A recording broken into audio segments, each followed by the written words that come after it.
have just told you here the problems we have in FCT that requires hard decisions to be taken. Like those who believe that maybe Peter Obi would have probably taken better decision. I don't want social media issue here. But Peter Obi was a president. I don't want social. Of the Labour Party. I don't want to discuss social media issues.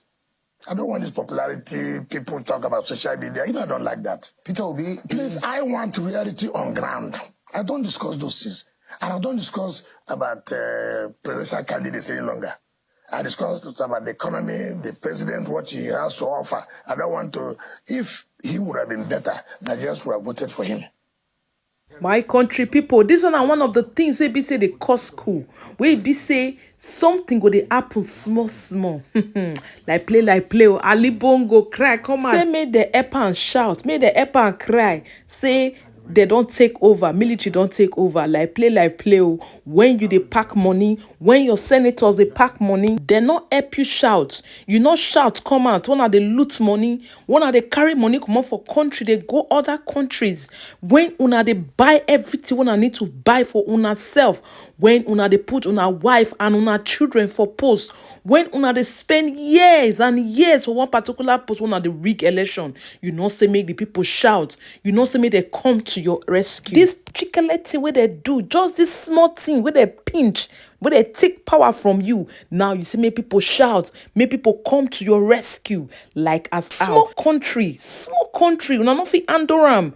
Compared to Nigeria where they read over 200 million, una will be less than 3 million. Una not fit handle. You call yourself a president, but yet people are living in hunger and poverty. One person loot all this money, my people. Until you see and say power the streets, they use umbrella to cover you. Meanwhile, people where they walk follow you, they under rain. Rain they beat them, they smash them, they slap them. You they under rain, but they use umbrella to cover you. This one I be the government. We be say we don't want for Africa. One person go there in country go be Lord and mighty. Every other person are trash. Now this one I make military enter right now. So they talk now. Military don't take over. Oh, it don't finish. It don't finish. And my prayer and I be say all other African countries we be say they do the same thing. May nemesis catch upon them. Because as we they talk and so we see they wait on the judiciary. Oh, judiciary never conclude. Hey, we they hear say Nigeria be the next in line. Amen. Now so amen.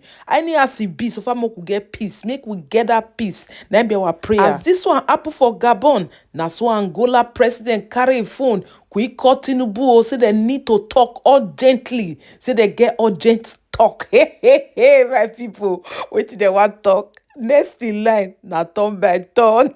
As you see the battle this one, Chicago State University hosted there. In fact, with the way they hear say all of them don't lock their accounts, both lecturer, cleaner, sweeper, driver, all of them. They don't lock their accounts because Nigeria go they throw bottle, they give their woto. Hey, now the year we be say Bola Tinubu enter. At the end, they go no say Nigerians, not they use coup till they fight. They use words. They use bottle they flag. Hey, Nigeria. That's too much. Bozak. My people, this one Bod Tv Bob. We analyze all the trends where they happen here. I salute you. Don't forget to like, share, and subscribe. Una do well. Wakoyo. Wawese. Usafia gbuwa wawese. First of all, what I'm trying to do, we are going to set up a strong legal team. You see, those who break the law are those who rush to court early. We know them. We know the system, how they operate. I'm setting up a strong legal team. A legal team that believes that we should succeed. What is the confidence? Then why the confidence? Is there something specific that the president says, look, Mr. Wike, this is this problem I want you to fix in the FCT. Did he give you like a standing order?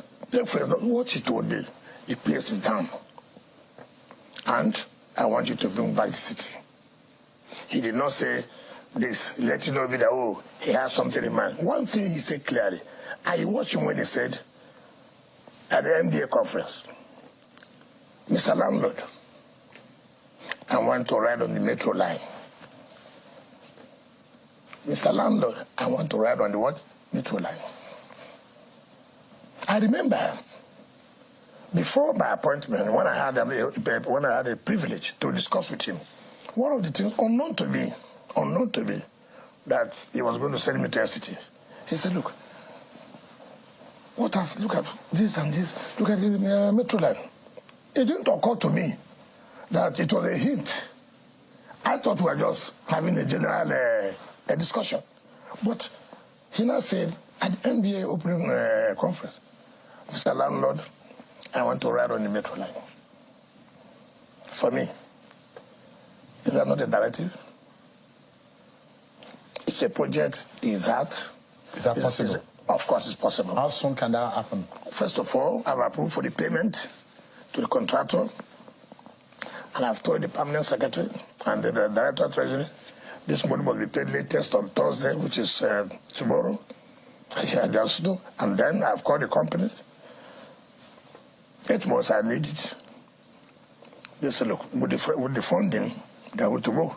So this metro line, yes, will take you from where exactly? Well, you see, I may not know the, but all I know that I can take it from here down to the airport. I've got it. Inside of the town? Yes. Inside of the SCT? Yes. Down to the, there's a kudo down. It starts from one place to the other. So you have 25 minutes. Different stops? Yes. Down to the airport. You just come out, international and local. Very fantastic, so that people don't need to carry their vehicles to start heading to the airport. And in this case, it's not just one, it has 2F of the lands already. So for me, it's a project that Mr. President had told me it is in my heart. It is in my heart, means President's heart, so I must have to do everything to make sure that we accomplish that. And the funding is ready?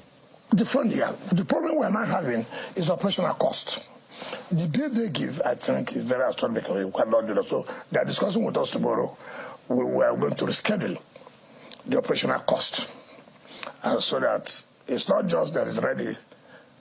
It is ready by the project being completed, and it's also ready by you using it. So when you sort out the issue of the buses and transportation, how soon what is the timeline for the metro line project? No, it's 8 months. 8 months? Yeah. So by this time next year, it should be functional? Yeah, we'll be listening. Frankly speaking, we're going to work hard for it. Can you possibly think of a moratorium for those who are facing an imminent demolition of their properties, like you mentioned on your inauguration day? Because now it's created a lot of shock. Would you, for some reasons, for those who are wrongly built somewhere and taking over property, but for equity's sake, that they've built in places, are you willing to give some moratorium, some weeks, some months, for them to take redress before you move in with your truck or your bulldozer? See, this is what we're how will you talk about equity? How does equity come in here? That you went and did what is wrong. And government said, look, we can't continue to allow this. Then you are bringing equity. What equity is that? So no moratorium for them? No, that's not what I'm trying to say. We normally give notice. You won't just send the delivery control, go and demolish the windows. We normally give, take, for example, what just happened in Asokoro. That is a green area. In fact, I was informed by the delivery control that they have been trying to take them away, sentiment of this, traders of this and that. This is the problem we have. You see people trading. Do you understand what I'm saying? And government comes to say, you can't do this. Now they go and meet some people they call civil societies, human rights, this, that they have nowhere to stay, though they are suffering economic hardship. That is rubbish. Totally rubbish. You don't talk about security. The security place like this, all this is posed. So what we have done, we gave them notice. And you know what has happened? They've left. Because they know, well, it will not be business as usual, where they will say, it's normal government threat, nothing will happen. You know something will happen. And they are moved. We are moved. And we're now trying to plant green now, where people, from time to time can go, put chairs, to stay, relax. You can't, because of economic activity, you destroy the master plan. So they don't know. I know there may be some collaboration with those in charge of land, the ages and the rest. Of course. And that is why up to now, I've told the man in charge of ages, look, You must give me, where are those green areas that have been built on? Who are those who built on them? They're not the poor people. Because the poor people don't have the means to build on them. The best the poor people can do is to say temporarily, by using canopies and that's but not building on it. So there's no going back. They must go down. No, there's no going back. Governor Wike, you are a PDP member in an APC government. Yes. Is that right? Listen, you see, this is also one thing I found out in Nigeria. Governance is not about party. Party is a vehicle that conveys you. Right? I'm a PDP member. Up to now? Oh, yes, unrepentable. But and you will not leave PDP? Look, you do what I don't like in Nigerians. What have that got to do with governance? Remember, Obasanjo and Atiku, President and Vice President of this country, 1999, they took late Bola Ige, who was an aide member, not just to become Minister of Power, but Attorney General, number one minister of the country. You remember that? Mm-hmm. Yes. Because Obasanjo and Atiku believed that he can contribute in this area. Did you understand that? I never hid my intention. As a PDP member, I came out that I'm going to support equity, fairness, and justice. Did I not say so? Did I not say so? Did we not say, look, you cannot, as a party, if you mean well for this country, to continue with the line you are going, it means that we don't have a place in the party. Therefore, the clamor for the presidency at this point in time should go to the South. So what is new now about anybody talking about I'm serving in APC government? I was in PDP. I supported Bola Tinubu. Yes. Did I hide it? Do you feel at home in the APC? Not the APC. No, you are in the government of the APC. No. You feel at home right here? I feel at home working with Bola Tinubu. I feel at home. He has given me that courage. I've discussed that he's a man who means well for the country. So he's looking for people who will support him and get Nigeria, achieve the renewed hope he has given to Nigeria. That is the point we're making. Are you assuming, let me tell you, assuming there was room for independent candidacy of anybody, then you can ask, of course, anybody, I would have supported him. But there's no room. He has to use a platform. I'm not here to work for a party. I'm here to support the president who has confidence in me to help him to deliver the renewed hope. And I owe nobody any apologies at all. I was in PDP. I worked for Ahmed Tinubu to be president of Nigeria. In fact, if people are forgetting history, no, in the Southeast and South, there's no one state the president won except River State. Yes. We owe apologies to it. We came out to say it earlier that we're going to support a Southern to be president. And you don't regret it? Why should I regret? Do I look like somebody who will regret? I don't. Are you afraid that your party might move against you and expel you? Who's the party? The PDP. Who are the PDP people? They are the executives of the party, the neck of the party. You saw that the former vice president and the presidential candidate are meeting with governors and leaders of the party. Please, you don't think that those can come against you? But let me tell you this today. Let me tell you this. We are just waiting for the presidential panel to finish. You know who actually are those who are working well for the party. How can anybody talk about expelling me? A state that provided that bought a governor, a state that bought three senators, a state that produced 32 House Assembly members over 32, a state that produced 11 out of 13 House of Reps. The person that will suspend me is the one that couldn't produce a governor, is the one that couldn't produce 3 senators, is the one that couldn't produce assembly. What? Look, I have not seen that person. With all due respect. If they do it, what would you do? Nobody will do it. So the issue of they will do does not arise. What if it is in a plan? Which plan? To discipline you for who would discipline me? I should be the one calling for the discipline of these people who violated the party constitution. What, in what way? In the way that the party said there must be rotation. And you violated the constitution of the party. Who dares that person that will say will suspend? Who is that person? Who? I want to dare anybody who will say that. Listen. We're no man of character. I'm a man of character. I can tell you authoritatively.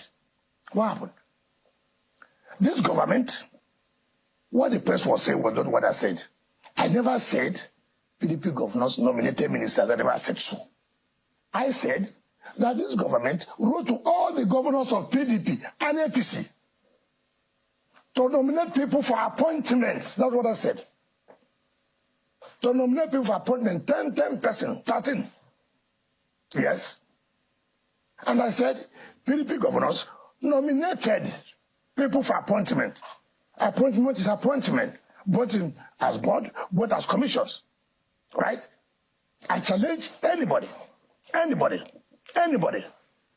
who is the governor of PDP that said he never wrote any letter to this government for social people to be appointed under this government. Has anybody come to challenge me? Has anybody come to challenge me? Nobody has come to challenge me. So PDP governors put forward names? Of course. For Bola Tinubu? Of course. Let any one governor come up to say, you are telling lies I never wrote. I photocopy and I will show the world. Come on. Sometimes, listen, to tell you how I respect the party. I respect the party. I wrote to the national chairman and his people that this is the offer made to me by the president. Did they say they told me not to not accept? I wrote a letter to the zonal chairman of my party. Did you get response? Yes. They said, accept it. It's a call for duty. I wrote to the state chairman of my party. He said, accept it. I wrote to my governor. He said, accept it. Who are these people coming to say they will discipline? Discipline who? Who discipline who? Look, forget about the rantings of the reggae dancers in their so-called, they say they know. They are all regretting of the actions they took. It is because of arrogance and impunity. Arrogance and impunity. That's what led the party where they are today. Because the thought was that if there was the crisis in the PDP had not gone on, the one that led some of you to oppose the position of Atiku Abubakar being the presidential candidate, that if some of you had worked for the PDP, that the PDP had a stronger chance. In fact, there are those who believe that even out of the court, there is a possibility that PDP may have a chance in the court. Now, let me tell you strictly true. Assuming even they have, it will not change my position of equity, fairness, and justice. It will not change my position. The position we said that did not have had president for 8 years, which is there, therefore the South should have. It hasn't changed. It has not changed. So whichever way you look at it. But look, Shane, I've always told people that, you see, you don't tell people that you are the only one who matters. You are the only person who matters. No, the other people don't matter. No, you don't do that. I believe the right thing should be done at all times. If you have erred, that's not stopping you from being sober and say, look, I got it wrong. I got it wrong. I thought I was right. Have you gotten it wrong? Did you get it wrong? No, I said those. I'm asking you in any way, on all of these steps that you have taken, did you do anything wrong? Nothing. That's why our conscience is very clear. That's why we can walk with our shoulders high. So I left my state very elated, very happy, like a hero. Working against your party? Working in favor of justice. Working in favor of equity and fairness. My party won governorship. My party won National Assembly. My party won State Assembly. The issue was a national election, which we are craving for equity, fairness, justice. That's what we're talking about. In fact, the party should come to River State and say, look, you have made us proud by making sure our party took these seats. The one you lost was the one we have been protesting. Do the right thing. You say you will never do the right thing. Agree on something, you will do, you change. So they should say, gentlemen, I think we got it wrong. We are sorry for what you did. What if things change in the courtroom against the status quo as it is right now? What would you do? What kind of changing? I mean, the courts are going to be making decisions. Why don't you believe that the things will be the way they are? Why don't you also have that belief? It could go either way. Fine. If you say so, because your position is that look for me, it will not matter. That I stood firm that this is what is right to be done in the country. If the court said otherwise, it's a different thing. And that is not my prayer. And that's not my prayer. You see that happening? It can be. No, it's a possibility. I have never failed. No, the God. No, I don't see that possibility. But the God has said. You're a lawyer. The God, listen, we have lawyers doing their work. I don't want to do their work. Right? I believe, and I strongly believe, that the God I serve is not a sleeping God. I believe the God that has kept me today, that made me to go through all these processes, will not just come and abandon us like that, though. You think your God supports Tinubu from now? Supports the action we have taken, or the action we took. To support Bola Tinubu? Yes. Yes. But, I mean, you said you are a PDP member. Yes. But there are reports about your name on the APC Governorship Campaign Council in Bayelsa. That is how to tell you how important that is. So you will be working against your party in Bayelsa? No, that is not correct. You see that the chairman of the party had refuted it. See, you must know politics. There are some underground movement people. You see, that today I'm the FCT minister is not what you can think. There are some APC people too that are not happy with it. Yes. Some people can play some funny thing, put his name there. Let this party say he's a member. See, at my level, do I look at somebody who will do something and hide about it? Tell me, in this country today, do I need to play a game? You can't enroll me to anything. Whatever I would do. If I want to enter APC today, come on now, talk to my people. What I would do here? What is this? Yes. See, I know it makes news, social media, this and that. People say I should go and react to what does not exist. You have not been formally told? Not formally. Why will you put my name? I'm not a member. I'm still a member of PDP. Even those PDP that put my name in Bayelsa, did they tell me? Look, I'm not a kid. You don't railroad me anyhow. If I want to play a role in anything, I will play a role. You were not consulted? No, don't. You cannot consult me. I'm not a member of APC. How do you consult me? Did PDP consult you? Well, because you're a member of the party, they may not. Because it's believed. But you see, I don't work where your services will not be required. I'm not a man running around to where work. No, I don't do that. No. So how does this play out? If the PDP wants you to work with them for the governorship, there are so many things PDP must correct before you accept. Yes, certainly yes. What would you tell PDP today? They know what is happening. They know. They have to apologize. They know. To you? Yes, and I was talking about my colleagues. Yeah, I see the presidential candidate, his boys ranting on television every day. I see it. He sent them to abuse me, I don't care. You see, one thing this thing has shown, remember, when this problem were, you saw what Nduka Ogbebona, when his mother died. If you remember that video, when he was dancing with the former governor of Sokoto, my friend Tambuwal. You saw the video. You saw the analysis of our eyes. They were every morning centered on me. I kept quiet. I said, this election will prove one thing. Will prove one thing. And I'm happy, comfortable. It should. Of all of them, who delivered 3 senators in their state? Who delivered 100% of the assembly? Who delivered 98% of the House of Reps?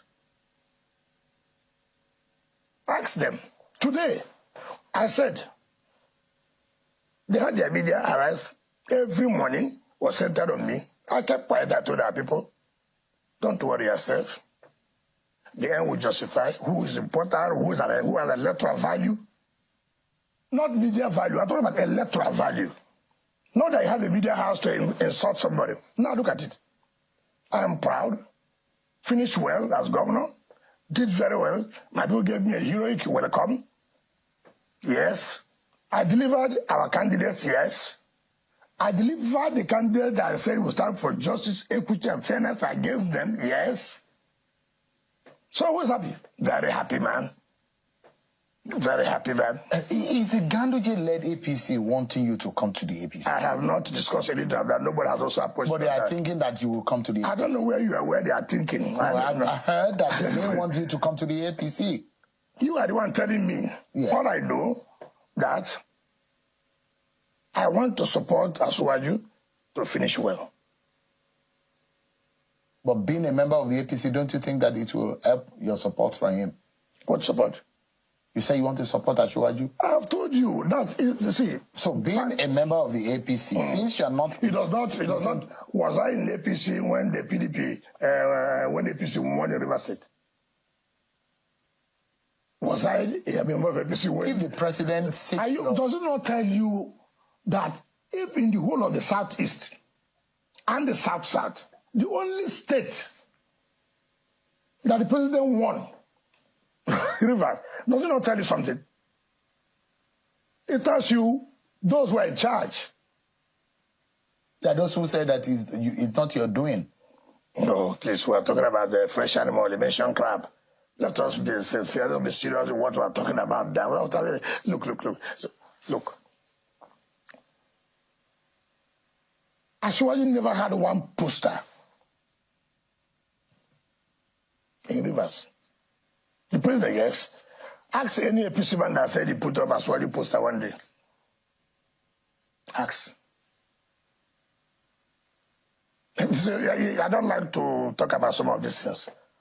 Asuwaju had campaign in Rivers, yes. If you said the government has, yes. I received him, yes, very well. Yes. I made a statement that was it hidden. Didn't I say what Rivers people would do? And we did it, and we're happy for it. So, you see, if you're a governorship candidate, you will see campaign. You saw when we were going after our governorship campaign. Did we campaign for a PDP candidate? Did we campaign? We are not seeing it live on television every time. Did we have our views? We said, at the appropriate time, we'll vote for equity. We'll vote for fairness. We'll vote for justice.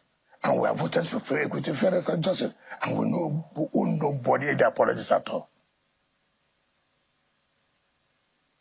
Honorable Minister, yes. I'd like to anchor this interview on this one. A lot of suffering is in the land.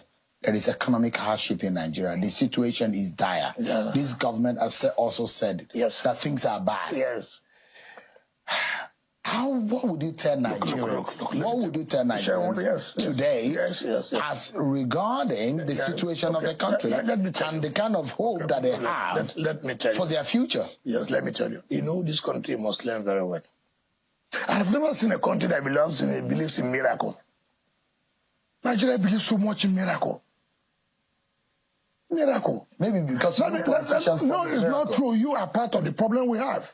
Let me tell you, when I mean you, I'm not saying you are Shehu. Now, let me tell you something. I have just told you here the problems we have in FCT. That requires hard decisions to be taken. Like those who believe that maybe Peter Obi would have probably taken Please, better I decision. don't want social media issue here. But Peter Obi was a president. I don't want I don't want to discuss social media issues. I don't want this popularity. People talk about social media. I don't like that. Peter Obi, please, I want reality on ground. I don't discuss those things. And I don't discuss about presidential candidates any longer. I discuss about the economy, the president, what he has to offer. I don't want to. If he would have been better, Nigerians would have voted for him. So this is who Nigeria voted for. And that's what I'm concerned now. So you believe in Bola Tinubu? Not about belief. It's more than belief. He has the capacity. Just give him support. Pray for him. Nigerians don't like people who take decisions that will help us at the long run. You have a lot of cabals, but it's trying to step on toes. Those cabals will also not let go. They will do everything. They will set crisis, unions here and there. That's how you see fight in political things like this. So don't think that all these people, no. Look. You were here. Nigerians suffered under a central bank government. What happened? Cash. People died. So many things happened. Who in Nigeria did we die? Did we die?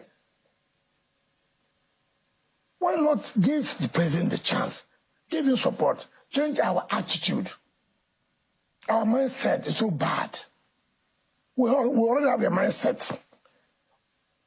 A decision the man takes, you have those who go to social media, that they pay them, and go to social media. They say, no, the president did that. I am here. The only person I look to, first of all, God Almighty, the only person I ask is the president. Is he happy what I'm doing? He's my boss. He appointed me. He tells me, he set my agenda. Nobody set my agenda.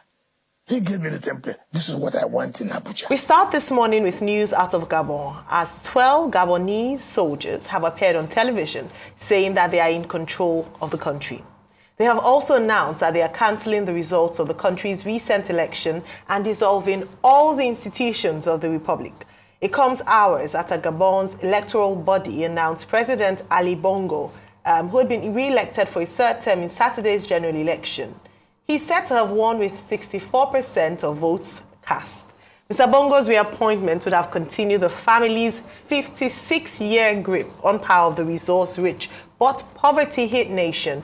His father, Omar Bongo, was its president from 1967 until his death in 2009. In the name of the people of Gabon and as guarantors of the institutions, we have decided to defend peace by putting an end to the current regime. To this end, the general elections of August 26, 2023 and the truncated results are cancelled. The borders are closed until further notice. All the institutions of the Republic are dissolved. Toutes les institutions de la République sont dissoutes. Well, Kay, another coup in Africa, following shortly after the Niger coup happening in West Africa. Now, this is in Central Africa, Gabon. Yeah, you've given the stats, a country that is just about 2.34 million, 2,341,000. That's the estimated population as at 2021. A very small country, but one that has some resources that should make it a nation that is thriving. But when you have one family run a nation like it's their family property, it is difficult to not hail the military from coming into power. But like my dear friend and colleague here, Rufai, said, you can't have illegality take over illegality. It's not done. Yes, it is not done. It is absolutely wrong to have coups anywhere on the continent of Africa, and we have to criticize it, we have to rebuke it, we have to chastise it, we have to say it is wrong. It can never be right under any condition. But there are certain situations that make you begin to wonder whether this is a reason or maybe it's not, but I think it is a reason to listen to what the likes of George Weah, the president of Liberia, what he is saying. He's saying that Africa must listen to its people. Africa must look at action to be taken against those sit-tight leaders. How can one family choose to be in charge of a nation, run it to the ground, and then step on it and scrub their feet and trash it to nonsense? How can one family do that? One family for almost 60 years. This young Mr. Bongo, who's really not young, 64 years old, who's not now been pushed out of office, wants a third term. He's been there for more than 12 years. He wants a third term to keep him there. 2009 till now, that's about 13 years that he's been in office. And he still wants to remain in office. He's probably grooming his son and his daughter to become the next president and prime minister of the country and become the ministers as well. So it's just, it doesn't make any sense. So two clear things. Number one, coup is wrong. It should never be allowed and encouraged in Africa. But at the same time, African leaders, starting from our own dear nation, the largest black nation on earth, Nigeria, President Bola Ahmed Tinubu, responsibility and weight of being an African leader is on your shoulder. You are the only one that's being invited for a side meeting with President Biden. You have to make it clear that every leader on the continent of Africa that chooses to sit tight and turn a nation into their family business must be kicked out of office, legally or illegally, by every means possible. They have to be kicked out. And you have to look at how we make Africa better. So, Rufai and Ayo, I think I've said my piece. Rufai. Ayo, today words fail me. When you take a snapshot of our beautiful continent, the beauty is fading away because of the madness of its leaders. The beauty of Africa is fading away because people that are supposed to be proudly Africa, that are supposed to call on Mama Africa every time to bring peace and succor to its people, are the ones taking the peace away from its people. The beauty of Africa is fading away. And I ask, where is Africa today? All over Africa, we have returned to the era of coups. Between 1957 and 1990, we had over 100 coups in Africa.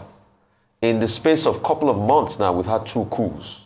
The question is, where is it going to happen next on the African continent? What starts the cycle of all these coups? Bad leadership. But like I always say, you can't solve illegality with another illegality. Because the truth is, you just set up a chain reaction. So with this, I would like to condemn that coup this morning in Gabon. I would also condemn Ali Bongo, the sit-tight president of Gabon, that inherited the presidency like it's a family stew from his father, Omar Bongo. Despite the wealth and the oil resource in Gabon, never provided anything for the citizens, but provided all for themselves. Despite his own ill health, we all saw when Ali Bongo had a stroke and he had to move around in a gingerly form, but he still went ahead to sit tight in power. And that's what you see all over Africa. Should I talk about Bouteflika? Should I talk about Emerson Mnangagwa? That now he's won another election that are highly disputed in Zimbabwe. Ali Bongo pushed himself on and on. He finally won the election, but the coup plotters said, no, we can't allow this to continue in our country. When are we going to have that Africa that Thomas Isodowe Noel Sankara talks about? When are we going to have that Africa that Thomas Sankara will always say, la colonialism, abar, imperialism, abar, down with imperialism, down with colonialism, down with coups, bad leadership, abar. When are we going to have that Africa? That sweet Africa. That bad leadership, imperialism, colonialism, everything bad will be a thing of the past. Today I cry for Africa, but but I hope I don't cry too long. Quote, putting an end to the current regime and cancelling an election that, according to official results, President Ali Bongo won. Now, while announcing the cancellation of the vote results, one of the officers said, quote, all institutions of the republic had been dissolved. The address was read by an officer flanked by a group of a dozen army colonels, members of the elite Republican Guard, regular soldiers, and others. It came moments after the National Election Authority said Bongo had won a third term in Saturday's election with 64.2% of the vote. Bongo, of course, has been in power for 14 years in the oil-rich West African nation. Au nom du peuple gabonais. In the name of the people of Gabon and as guarantors of the institutions, we have decided to defend peace by putting an end to the current regime. To this end, the general elections of August 26, 2023 and the truncated results are cancelled. The borders are closed until further notice. All the institutions of the Republic are dissolved. Toutes les institutions de la République sont dissoutes. All right, joining us now to discuss further is Isaac Agia. He's an analyst with SBM Intelligence, which covers security issues around the continent. Isaac, thank you so much for joining us, and good morning to you. So, would we say that we saw this coming, considering what else happened in Burkina Faso, Mali, Niger, or is this more unique to Gabon? There was a failed coup back in 2019 where Bongo's father, fell ill. So how do you see these developments here? Well, if you can hear me, although we have coups in Mali, Burkina Faso, and then also in Niger, it is important to know that each of these countries have, unique features in terms of reasons why, military leaders would decide to, take power. But if you look at Gabon, for instance, this is a country that had a failed coup somewhere in 2019. So it's always something that you should expect going forward, that once you have a failed coup in 2019, then you should be looking out for certain things like this.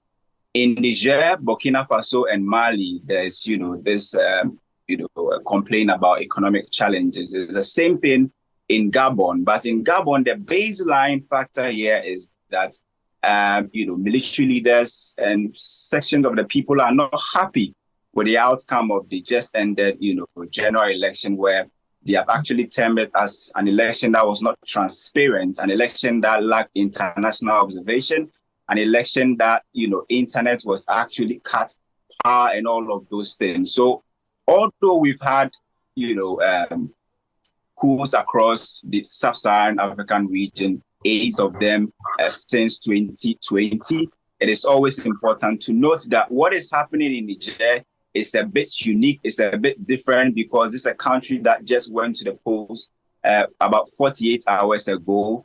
And, just after that, we've seen a coup, and this has been led by senior military, officers. So there's some sort of connection, and the connection is that almost all of these countries that we are talking about are Francophone countries. All of them, from Mali to Burkina Faso to Niger to Gabon, are all Francophone countries. And that is the dot or the connection that you can draw across these 8 coups that have happened in West Africa, West and Central Africa in the past 3 years.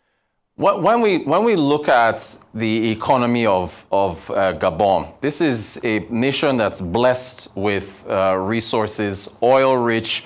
You've got big oil companies there. They have what now? Oh, yeah, here's their per capita GDP. But we do see, it's about over $8,000, right? 20 billion economy, 2.3 million population, but the 33% poverty rates, 28% unemployment. Would you say that's the impact of bad leadership that has, precipitated this kind of, military action? Well, Gabon is actually under an IMF program. They are under an EFF, and they just went, the second and first review, and are hoping to get other disbursements. Right from the time that they sign up for this, IMF program, they've had 2 disbursements amounting to more than, $200 million. And this is a country that, in a year is able to export crude worth over, $3 billion. And so you are expecting that there should be some connection between the mineral resources that the country has and then development. But there have been complaints about, standard of living and inflation and all of those things. If you look at Gabon, for instance, Transparency International actually ran Gabon, I think somewhere around 144 over 140 countries in terms of corruption. This is a country that many have said there is some sort of corruption going on in Gabon. You have a country where one family has ruled for more than 5 decades. And, if you look at the Gabon system, for instance, this is not a country that should be suffering. This is a country that is a member of OPEC. This is a country that is able to export more than $3 billion worth of crude every year. They have manganese, they have cocoa. And so you're expecting that once the Gabon economy begins to grow, you can see some effects on the people, but the people are not really feeling it. In the sub-Saharan African space, there's one chorus going on, and the chorus is that people are now looking for hope. People do not have hope now. They've lost trust in government. Democracy is on the decline, and it's the same thing happening in Gabon. It's not different from what is happening in Niger, where they are a country that's rich in uranium, but see what is going on. The same thing happening in Gabon, where the country is able to actually get a lot of money, so a lot of resources, but you cannot really map that kind of development to the livelihood of the people. And so this is what is actually going on in the sub-Saharan African, region, where military actions or takeovers are kind of being like the go-to measure when people want to actually change government. And Gabon, we're all expecting that after that election, they were going to stay on in that democratic, domain. But this current coup will actually leave them in such a difficult situation, and it's going to affect the economy really well. So yeah, Gabon, just like all other African countries, are very rich in terms of resources. Oil, there's gold, there's manganese, there's cocoa, but you are not able to map that kind of resources to the development and the livelihood of the people. So Gabon, of course, an ex-colony of France. Emmanuel Macron visited Bongo back in March. I think that was generally seen as France's show of support to the administration. What do you think your response is? I was checking his Twitter. I didn't see any tweets from Macron. Do you think we'll get an official statement or anything from France? What do you think their position will be? Well, for instance, Gabon is a member of the Commonwealth, and member countries are supposed to, uphold a certain standard when it comes to democracy. And once you have Gabon, going outside this arrangement, going outside this agreed principle, then you should know that, Commonwealth, France are all watching on. And France, for instance, they are losing their grip in terms of the Francophone countries, Gabon being the latest Francophone country to actually use military, intervention to say we do not want the current government anymore. But currently, this is a developing story, and we know that, for instance, if this continues, it's going to depend on the actions that the military are going to take. Are they going to take that enduring position that the military forces in Niger have taken? They are saying that this is something that has been inspired by the entire, military forces in Gabon. So, for instance, in Niger, they've actually come out that they are going to, do a transition, process in the next, I think, 6 months or so. Is it going to be the same in Gabon? Is it going to be extended? Is the military going to revert back to democratic rule in the shortest possible time? If this is extended, if this is likened to what is happening in Niger, then we are probably going to see sanctions. We are probably going to see Commonwealth and other countries that have stakes in Gabon, for instance, like France, all coming out with different, sanctions. But this is a country that's, if you sample 3 people, almost, I think, 1 person is actually poor, and they are not really able to map the kind of resources that they have to their livelihood. And so let's wait and see. But the baseline factor is that this is something that's going across the West African and the Central African Republic, sub-region. And although there will be some sort of geopolitical background to this whole development, it's still a fresh and developing story, and we are probably not privy to the whole information, and it's still developing. And so we are actually looking at the military and what they are going to do in the next 3 to 4 weeks, if they are going to revert back to democratic rule, or are going to take an entrenched position like what we are seeing in Niger and then Burkina Faso. Isaac, we're out of time, so I only have just one answer from you with a map looking at the history of coups on the African continent since 1952. Is the sub-Saharan region officially unstable? Quick answer, yes or no? Sub-Saharan region officially unstable. Quick answer, yes or no? Well, it will be very, very difficult to say the sub-Saharan African region is currently unstable. All these countries that have actually had coups are countries with different dynamics. And, it's also important to note that if the military decide to come into the scene, they come with different how do you call it, reasons. And it's the differences or the reasons are different across the sub-Saharan African, region. For instance, in Ghana sits between, Ivory Coast, Togo, and then Burkina Faso. We've had Burkina Faso had about 2 coups. We've also had Togo had a failed coup. In Ivory Coast, there's some sort of, attempted coups and all of those things. But Ghana still is able to stay within, and we've had about 2 or 4 change in government.